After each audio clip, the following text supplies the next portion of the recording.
Hello everyone, ভিডঙ্গ.com ওয়েবসাইটে তোমাদের সবাইকে স্বাগত জানাই। আমি সৌরভ দে, তোমাদের ম্যাথ টিউটর।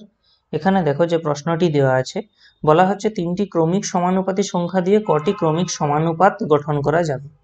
তো দেখো, প্রথমত আমি তিনটি ক্রমিক সমানুপাতি সংখ্যা আমরা ধরে নিচ্ছি আমাদের সুবিধার জন্য এক্স ওয়াই জেড।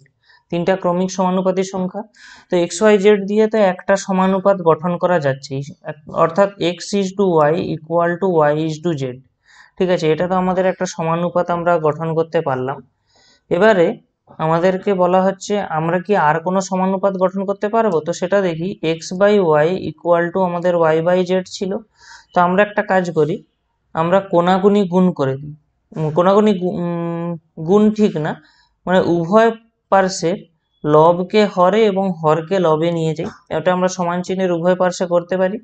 তাহলে আমরা এই অংশটা থেকে কি পেয়ে যাবো, দেখো জেড বাই ওয়াই, এবং এই অংশটা থেকে আমরা পেয়ে যাবো কত, ওয়াই বাই এক্স। ঠিক আছে, তার মানে আমরা কি পাচ্ছি, দেখো z is to Y equal to Y is to x.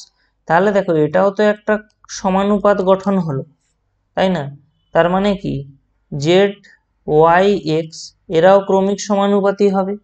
তাহলে আমাদের তিনটি ক্রমিক সমানুপাতি সংখ্যা দিয়ে আমরা কি করতে পারি না, দুটি সমানুপাত গঠন করতে পারি।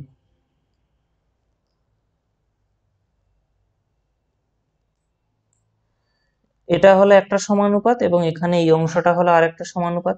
এবারে দেখো আমরা এখানে কি আর কোনোভাবে দেখবে, আর কোনোভাবে এখানে সমানুপাত আর গঠন করা সম্ভব না।